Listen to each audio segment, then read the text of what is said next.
तर्जुमान सिंध हुकूमत हैं सैयदा तहसीन आबदी और फ्लड जो सेल है वो भी देख रही हैं। बहुत शुक्रिया तहसीन साहिबा। अब बताइएगा कि क्या आप लोग जो मॉनिटरिंग सेल आप लोग ड्यूटी दे रहे हैं वहाँ पे क्या डेटा आपके पास मौसूल हो रहा है और किस तरह से मुख्तलिफ पॉइंट्स की सर्वेलेंस की जा रही है और उसकी बेसिस पे क्या इंस्ट्रक्शंस दी जाती हैं या क्या एक्शंस होते हैं? Bismillahirrahmanirrahim and a very good morning. Thank you so much for having me. देखिए अब्दुल्ला, हमारे पास एवरी 3 आवर्स के बाद जो है वो डेटा अपडेट हो रहा है। पानी का इनफ्लो, आउटफ्लो, अप स्ट्रीम कितना है, लो स्ट्रीम कितना है, तो वो तमाम चीज़ें जो है वो मॉनिटर हो रही है टाइम टू टाइम और हम मीडिया से भी शेयर कर रहे हैं वो हर 3 घंटे बाद। जो भी हमारे पास जो है वो फिगर्स आ रहे हैं, जो वॉल्यूम्स आ रहे हैं हमारे पास, तो we are very much confident so far. अभी आप सीएम साहब की भी जो कॉन्फ्रेंस दिखा रहे थे, उन्होंने यही चीज़ मेंशन की थी कि जी जिस तरह ये फ्लो चलता हुआ आ रहा है, स्पेशली जो इंडिया ने पानी छोड़ा है और वो चिनाब के थ्रू जिस तरह पाकिस्तान में एंटर हुआ है, जैसे पंजाब में बहुत तबाही मचाई है, तो हम वी आर वेटिंग फॉर कि ये पंचनद में जब तक नहीं आ जाता है कंप्लीट फ्लो, क्योंकि क्रीमों से रवा दवा है पंचनद की तरफ। तो जो पंचनद पे जब ये पहुंचेगा, क्योंकि पंचनद जो एक दरिया है उसमें 5 दरिया मिलते हैं, रावी, सतलज, झेलम और चिनाब, और तो ये तमाम दरिया मिलके जब पानी का पूरा कंप्लीट फ्लो वहाँ पे आ जाएगा, उसके बाद हम जो है एग्जैक्ट वॉल्यूम बता सकते हैं कि जी ये सिंध की तरफ, गुड्डू बैराज की तरफ कितना आएगा। तो हमारी प्रिपरेशन, हमारी जो प्रिडिक्शन थी इरिगेशन डिपार्टमेंट की, वो 7 लाख क्यूसेक की थी, लेकिन जो पीटीएमए है उनकी जो प्रिडिक्शन थी वो 1.1 मिलियन की थी। तो हमारी जो प्रिपरेशन है वो सुपर फ्लड की, क्योंकि 9 लाख प्लस होता है तो वो सुपर फ्लड कंसिडर किया जाता है। तो हमने अपनी प्रिपरेशन जो है वो सुपर फ्लड की ही रखी है, उसके ही तमाम तरह इंतजाम किए हैं, क्योंकि हमारे सामने 2010 का भी फ्लड था, फिर 2022 में भी जो फ्लड आया, 2020 में भी आया, लेकिन दोनों में डिफरेंस ये था कि 2022 में बारिशें, मानसून बारिशें बहुत ज्यादा थी। इस दफा वो सिचुएशन अल्हम्दुलिल्लाह नहीं है, लेकिन अगेन अभी तक जो सिचुएशन है we are very much comfortable कि हमने जो प्रिपरेशन की है, हमें किसी भी तरह का कोई फिक्र करने की चीजें नजर नहीं आ रही। राइट ऐसा ही हो। ये बस क्लियर कर दें कि सिंध के वजीर आबताशी जो है उनका ये कहना है कि सिंध में कहीं भी बंद में शगाफ नहीं डालना पड़ेगा। ये अच्छी उम्मीद हो सकती है, लेकिन अगर if it comes to it कि ऐसा कुछ मेजर जो है वो टेकअप करना पड़ा तो उसकी तैयारी है, क्योंकि अभी तो बड़ी कॉन्फिडेंस है ना कि ये होना नहीं पड़ेगा। और एक लेवल ऑफ रिवर बेड का भी मसला होता है ना, कि दरिया ऊपर बह रहे हैं या नीचे बह रहे हैं। जी जी जी, ये बात जो इरिगेशन मिनिस्टर ने कही है, मैं वही आपको बता रही थी कि 2010 में जो हमारे एम्बैंकमेंट के जो लेवल्स थे वो हमने 6 फीट उसको रेस कर दिया है, वो ऊपर आ गए। तो हम जो कह रहे हैं ना कि हम बड़े कॉन्फिडेंट हैं, हम इसी बेस पे कह रहे हैं कि हमने इतनी अपने स्ट्रेंथन कर दिए अपने बैरेजेस को कि हमें अब इतना खतरा नजर नहीं आ रहा है, अनलेस कि अल्लाह न करे कि इंडिया मजीद बहुत ज्यादा फ्लो में पानी छोड़ता है या बारिशें बहुत शदीद हो जाती है। तो हमने अभी भी इस वक्त भी जो है वो तमाम जो बैराज है वहाँ पे मशीनरी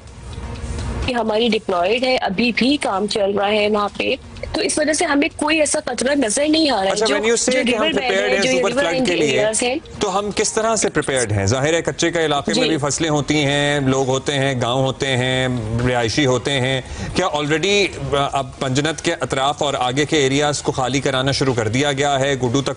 कल परसों तक पहुंच जाएगा पानी, या फिर अभी इंतजार किया जा रहा है? और जो लोग वहां से निकलेंगे उनके लिए सेटलमेंट कहाँ होगी? जी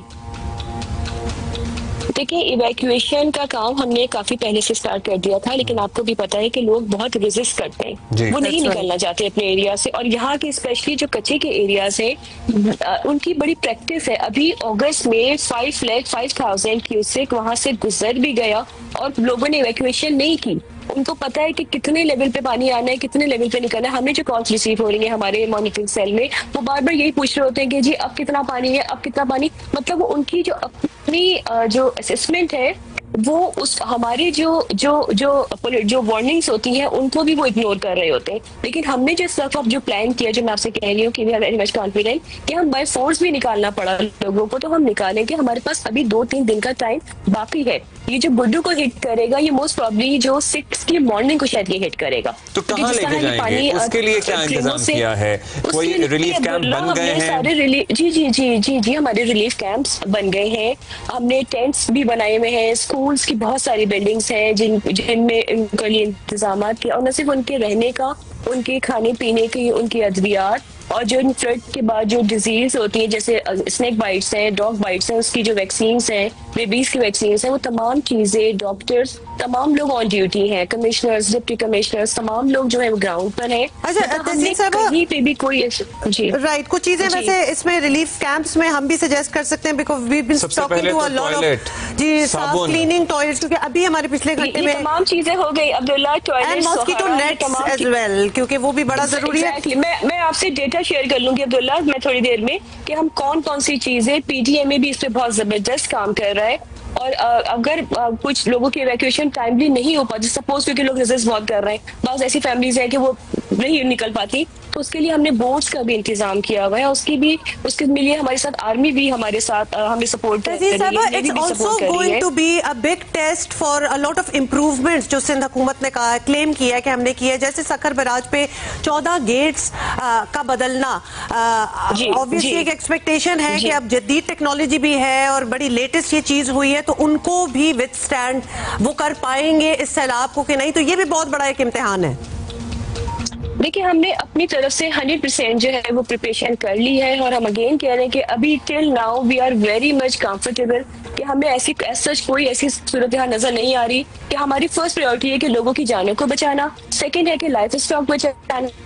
और थर्ड हमारी है कि हमारे जो बैराजेस हमें उनको स्ट्रेंथन करना है कि उसमें, तो ये जो 3 हमारी प्रायोरिटीज है, इसमें हमने 100% काम कर लिया है। तो इसीलिए हम अगेन बार बार कह रहे हैं कि खुदा ना खास्ता बस बारिश अगर ज्यादा होती है और अगर 1.2-1.3 मिलियन तक चीजें जाती हैं तो थोड़ा बहुत खतरा हो सकता है, लेकिन जो हमारी प्रेडिक्शंस है, जो हमारी एनालिसिस है हमारे एक्सपर्ट्स के कि जी इरिगेशन के 7 लाख क्यूसेक और पीडीएमए के है 1.1 क्यूसेक, अगर वो इसमें ही रहता है तो फिर किसी तरह की फिक्र की जरूरत नहीं है, क्योंकि हमने तमाम लोगों की रिहेबिलिटेशन, उनका रहना, उनका खाना पीना, अद्वियात और जितनी भी जरूरी चीजें जो आपने कहा, मच्छरदानी वगैरह, टॉयलेट्स वगैरह, तमाम चीजों के इंतजाम हो चुके हैं। डॉक्टर्स ऑन ड्यूटी हैं, तमाम अफसरान की छुट्टियां मंसूख कर दी गई हैं, और बार बार हम लोगों को जिस तरह कॉल्स आ रही हैं, जो वहाँ पे डीसीज हैं, कमिश्नर्स हैं, वो तमाम लोग हमसे कांटेक्ट में हैं, क्योंकि हम भी मॉनिटरिंग सेल में दिन भर वहीं पर होते हैं, तो हमें तमाम चीजें अपडेट हो रही होती है, तो वी आर वेरी होपफुल कि ये इंशाल्लाह गुजर जाएगा। चलिए जी, उम्मीद आपको है, और उम्मीद तो अच्छे की ही हम सब भी रखेंगे कि खैर आफियत से गुजरे और बहुत ज़्यादा कोई भी नुकसान ना हो, और जैसे कि आप कह रहे हैं कि तैयारी आप लोगों ने पूरी की हुई है, तो ये जब पानी आएगा तो सर्टनली वो भी सूरत हाल वाज़ेह कर देगा। Thank you for your time Tahseen साहिबा, और हम आपसे राब्ते में रहेंगे, बिकॉज़ आज वो दिन है जब सिंध में पानी जो है वो दाखिल होना शुरू हो जाएगा।